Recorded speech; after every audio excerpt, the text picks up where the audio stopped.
round 12 of the FIM MXGP Motocross World Championship, and this week we're an hour north of Gothenburg in the southwest of Sweden.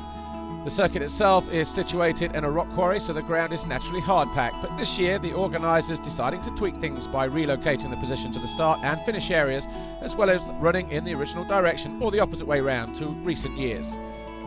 While the surface will be the same, it will in effect be a different racetrack to what the riders would have been used to in the past, so maybe there'll be a hint of the unexpected in the air.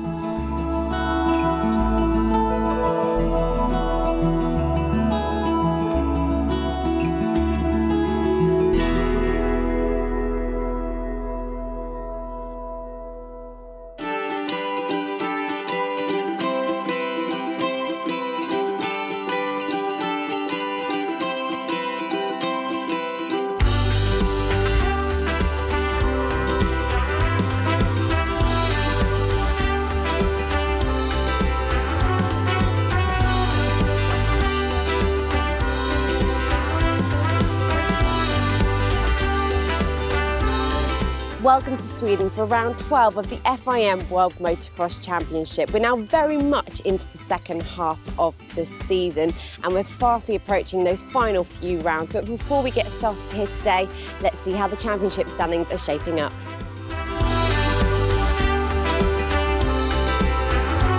Tony Cairoli, our red plate holder, has a 25-point advantage over Clement Dessau, which is the closest it's been for a very long time in this point in the season.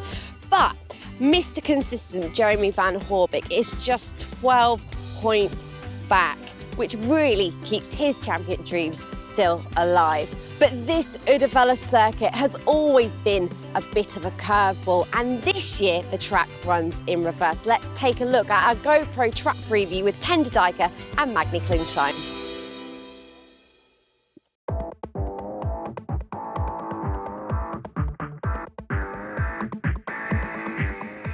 Hi, I'm Ken de Dijker riding Red Bull Factory KTM, and now we're doing a lap at Uddevalla. Magni Klingschein, ride for Bike It Cosworth Yamaha. Welcome to Sweden. This is Uddevalla.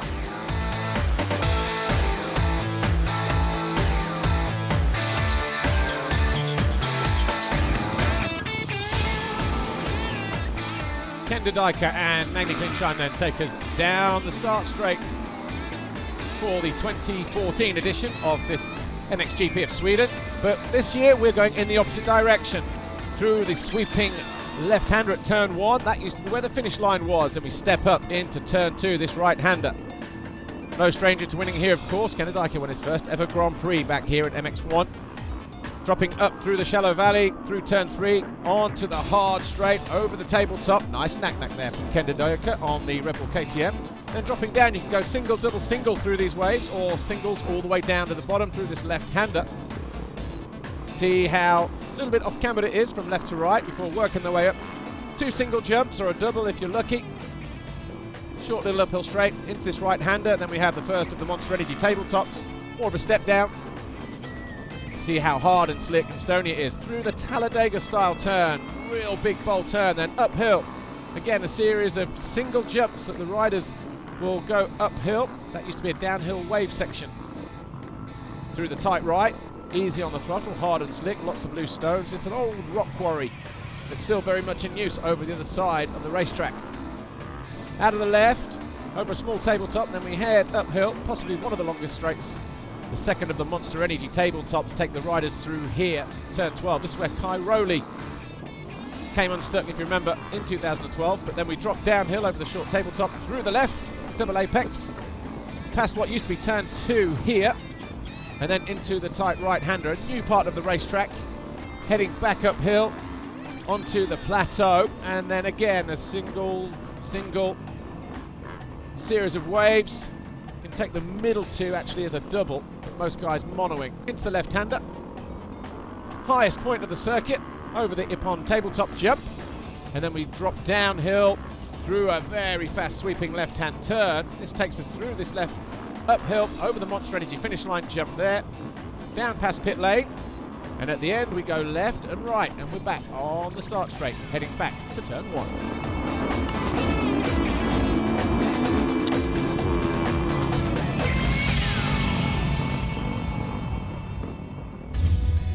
So we're going from a lap of the track with one Belgian rider to a Russian rider that's moved to Belgium and has found that life in a factory team isn't quite what he expected, but Alexander Tonkov is still one of the characters of the paddock.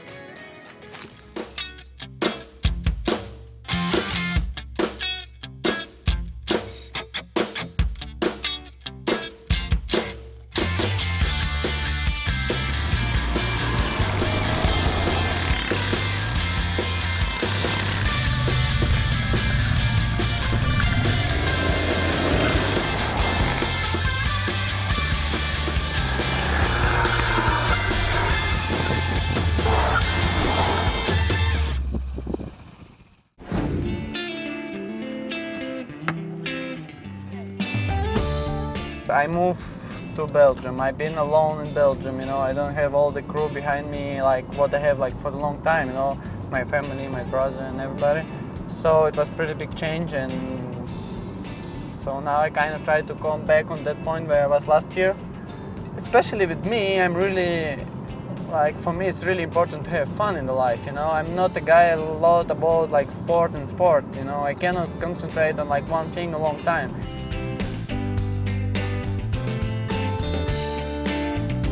Never been my job, kind of, I can say, till maybe this year, or no, I can say maybe till last year, because all the time I was just having fun, you know. I was riding for the fun, because I've never been like the guy who makes so much training. I see the people work hard, you know, like crazy, cycling 3-4 hours a day, going gym and there, so I was kind of, and I mean, I never do so much. Yeah, just want to be back, you know, just want to be back on the front and maybe again see my buddy Jeffrey at least for 10 minutes, you know. He's back, not like now. He disappeared after a few laps. I don't see him anymore, so it's not cool. I want to race with him like in last year Majora.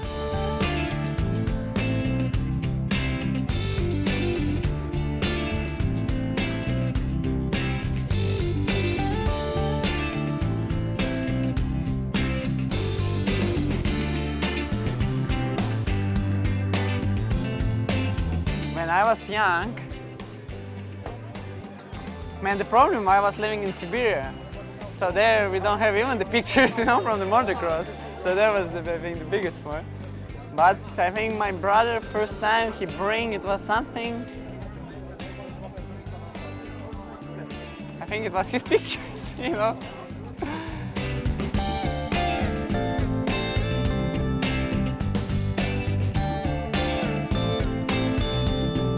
It's just you feel how quick is the time passing, you know, like just like feels like yesterday you was that kid, you know, you come to the people and you was like you want that poster or something, so it's nice to be on that point now. Yeah, I can say my life is good. In MX2 in qualifying, Dylan Ferrandis on the CLS Kawasaki Monster Energy machine came home in third after starting outside of the top 10. And here's a kid who might just be dealing with a little bit of pressure. He's now the lone rider at the CLS Kawasaki squad after Onotonis got injured. Needs to try hard, but it was maybe just a little bit too hard as he hit the gate in Moto number 1 and left himself with a lot of work to do on the opening laps. Harry Koulas also got caught in the gate, and Roman Fevre on board here held a tight line through the first turn, came out well placed. Dylan Ferrandis though, turn 2 got worse, he went down again. Things were going from bad to worse for the young Frenchman as Jeffrey Herlings led from the first corner. Guess what? Ferrandis involved in another collision 2 laps in, and this time with Evan Haby of Norway. Ferrandis though picked himself up and started to charge hard through the field, and before long he was up inside the top 15. Jeffrey Herlings though, poetry in motion as everybody else scrapped for the positions behind him. Tim Geiser finding a way up the inside of Valentin Guyot. That put him up into third place. Jordi Tixier also went through. About the midpoint of the race, it started to rain here at Uddevalla. Riders, some of them backing off, some of them falling. Like Roman Fevre here on the Wilvo Nastar and Husqvarna. Didn't lose too much time. Tim Geiser, the Slovenian on the Garibaldi Honda, came around the outside, capitalising on that mistake, jumped into second. Roman Fevre though tried to close down the gap and rectify the mistake from earlier on in the race. But number 33, Julian Lieber, was having a great ride. He was in 5th, just behind Valentin Guyot, who would eventually come home in 6th on the Rockstar Energy Suzuki, as Christophe Charlier, again charging from 9th, to eventually come home in 7th on the Yamaha factory machine. Jeffrey Hurlings, though, on the Red Bull KTM, a master of sand, and in Moto number 1, a master of the hard, slick conditions in Sweden. Tim Geiser having a great ride, showing good form in the second half of the season. In the closing stages of the race, really felt the pressure from Roman Fevre, but Fevre not really able to get close enough. And in the end, he had to settle for 3rd. Jeffrey Hurlings, though, was the dominant force. He was victorious in Moto number 1. Geiser was 2nd, Fevre 3rd, with Tixier and Guyot rounding out the top 5.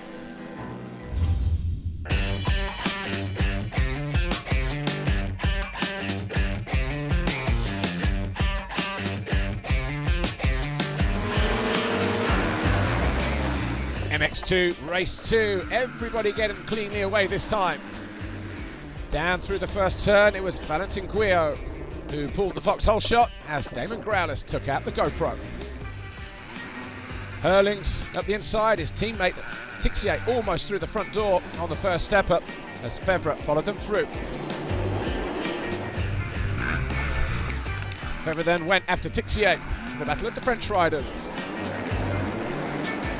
And at the bottom of the hills, 92, Guyot stormed up the inside of Fevre. They were in a battle there also with Tixier and Boutron. That battle for 3rd place on the opening lap. The teammate of Fevre wasn't too far behind either, number 59, as Ferrandis had a better start and was well placed in the early stages of Moto number 2. On board with Ferrandis, Tonkov around the outside of Boutron, sneaking a position, Boutron taking it right back in the very next turn. Ferrandis also muscled his Kawasaki through in pursuit of the Spaniard Boutron as Fevre crashed out. Fevre would remount in 10th place. Then would have to work hard through the field just to make any ground at all. Ferrandis then went past Boutron, that got him into 4th place, then he went after Guyot. In the battle for 3rd, the 92 standing construct rider made a mistake. Ferrandis put the squeeze and was through on lap 5. Fevre went out, chasing his teammate, crashed out spectacularly, so just as he was picking himself up, got himself into 6th, was back down to 11th. Meanwhile, his teammate Tonkov was past Guyot, that got him into 4th place, then he went after the 122 of Dylan Ferrandis. Jordi Tixier was well placed in 2nd, but he also got closed down by the Frenchman Dylan Ferrandis on the Kawasaki, as once again Jeffrey Hurlings was well clear of his rivals. He came over the line to take victory in Moto number 2. Tixier was 2nd, Ferrandis 3rd, Tonkov was 4th, Guyot was 5th, Geiser was 6th, and the overall belonged to Hurlings, a maximum score here in Sweden. Tixier on the podium, so too Geiser in 3rd this week on the Garibaldi Honda. Jeffrey Hurlings now 135 points clear as Tixier moves up to 2nd in the World Championship standings in MX2. So a good day then here for Jeffrey Hurlings as he marches on towards his 3rd world title.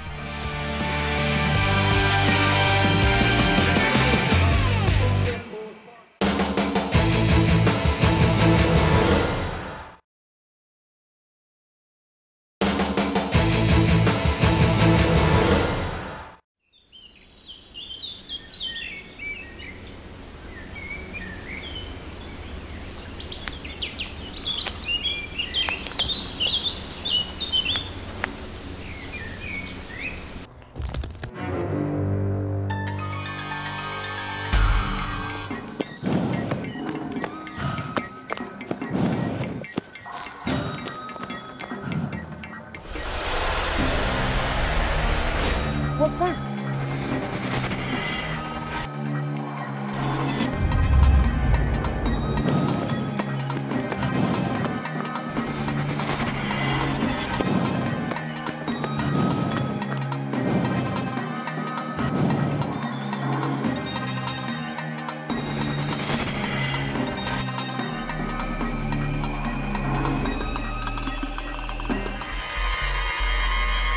Amy,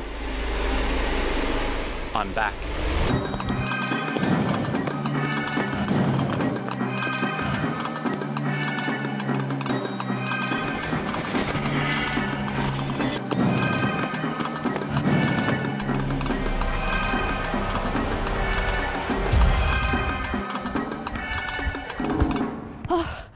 I think I lost it.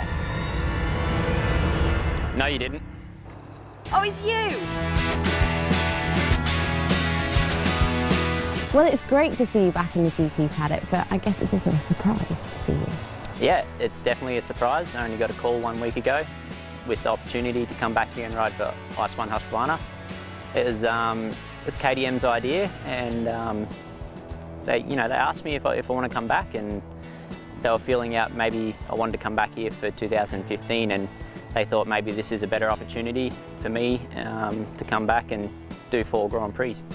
Obviously, the American plans didn't really pan out the way they should have done with the injury, but outside of the injury, what was it like over there generally? America is always something I wanted to do in my career. It was never really a goal to set up and finish my career there, but the situation I got into last year, going to America and riding for KTM was my best option and the best equipment I could get. So for me, it was a good idea, and now I'm back in Grand Prix on a really good bike and a good team. So I think all in all, it sort of worked out. The next GP rider to head across the pond is Arnold Tonis. Do you think he'll be surprised about what he finds over there? I do hope Arnold goes really well. I think he has a lot of Supercross skills. That'll help out a lot. You know, he's young and talented and quick, so... What advice would you give him? I would say for Arnold, he probably should get there and get started with Supercross testing immediately.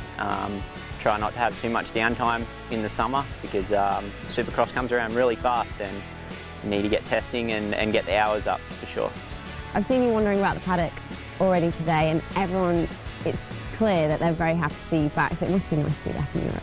Yeah, it's awesome to be back, and everyone's so positive and cheerful to see me. I've made a nice little family here in Europe in the last 2 years, and now that I've been gone for 8 or 9 months and I'm back, it's easy to see that. So it's a nice welcome back to Europe. I feel home now. Well, now we know a bit more about the return of Dean Ferris, but now let's turn our attention to a rider that did very well at his home Grand Prix last time out in Germany. Let's put some questions to Dennis Ulrich.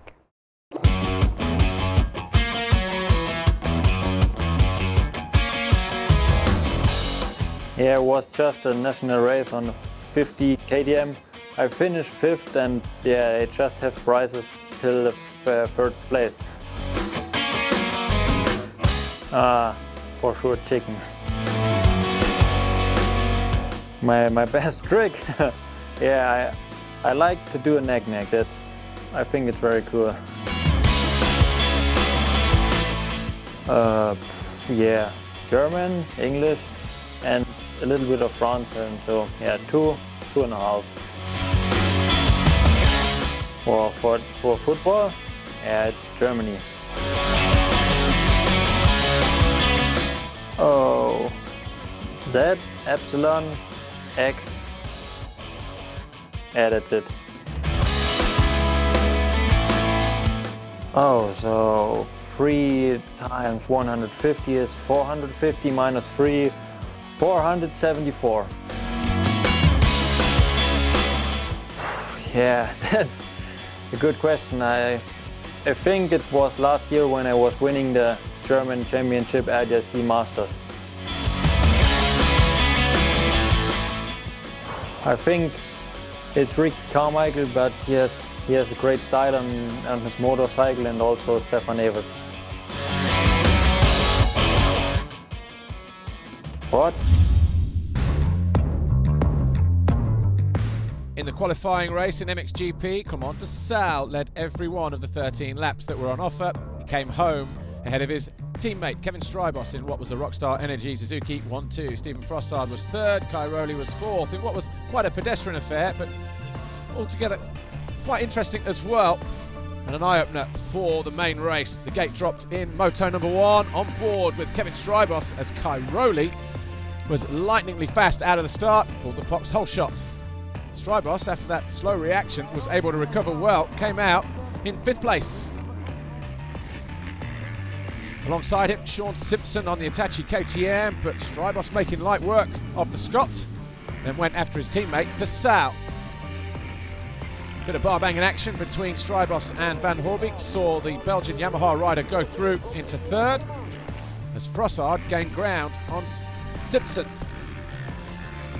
Strybos tried several times to find a way past the 89 of Van Hoorbeek, but in his desperation to find a way through, he got passed by Frossard and was pushed down to 5th place.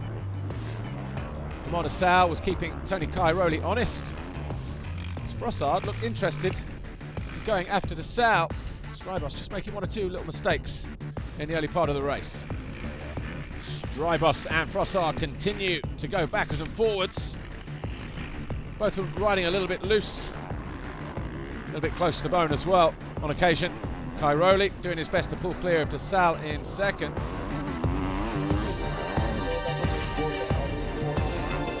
He's doing a good job of it as well on the Red Bull KTM. These two, though, were having a right battle. Eventually, Strybos did go through, past the Frenchman. That put him up into 4th place.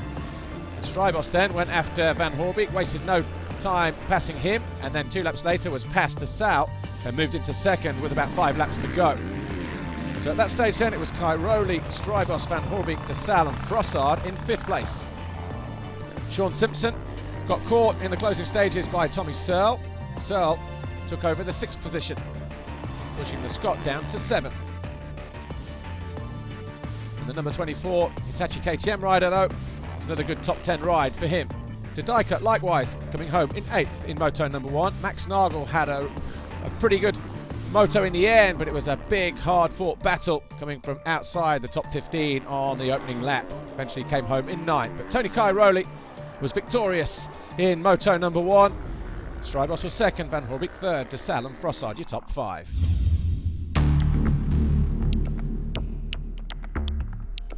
Well, in the fight for the championship in MXGP, Tony Cairoli winning Moto number 1 and de Sal finishing 4th in that first race. The gap had gone out from 25 points from the start of the weekend to 32, so de Sal knew at the start of race 2 it was now or never. The business end of the season, and a good start would be needed for the Rockstar Energy Suzuki rider if he were to keep his World Championship title hopes alive in 2014. Good start from Frossard and Simpson. Not a bad one from de Sal either, but Kevin Strybos got squeezed by Guarnieri as they went into turn 1, and that was disaster for de Sal, who clipped his teammate's rear wheel and went cartwheeling down the straight with Tanau Leot. Milko Podozek, fortunately he was up, was battered and bruised, the Belgian, but no points. And a disastrous blow for his World Championship campaign. Cairoli was away at the front, being chased down by Van Hoorbeek in 2nd. As Guarnieri on the Ritchie Racing TM number 39 started well in 3rd. Max Nagel a better start for him in 4th on the HRC Honda number 12, and then Strybos and Tommy Searle following on close behind. Max Nagel eventually found a way into 3rd with this pass on Davide Guarnieri, and that's where the diminutive German would stay, as eventually number 22 Kevin Strybos found a way past Guarnieri. Tommy Searle forceful in his quest to find a way through. Tommy Searle then moving up into 5th place. Frossard was a man on the charge and was setting personal best after personal best. He found a way around the outside of Tommy Searle. That moved him up into 5th place. Tony Cairoli was riding roughshod on that KTM. Frossard just set the fastest lap of the race, and then the next lap was down and out through the barriers. Eventually he picked himself up, but it was an expensive mistake for the Frenchman, eventually coming home in 9th. Cairoli, though, a double race winner here in Sweden. Van Hoorbeek was 2nd, Nagel 3rd, Strybos 4th, Tommy Searle was 5th, and a quick wheelie for Cairoli on the way down to the podium, because he was to stand on the top step here in Sweden yet again. Van Hoorbeek 2nd, Strybos 3rd. And Cairoli pulling clear once again in the fight for the MXGP World Championship. Jeremy Van Hoorbeek moves up to 2nd, and de Sal, not finishing that 2nd moto, drops to 3rd. And we hope he'll be okay for Finland in a week's time.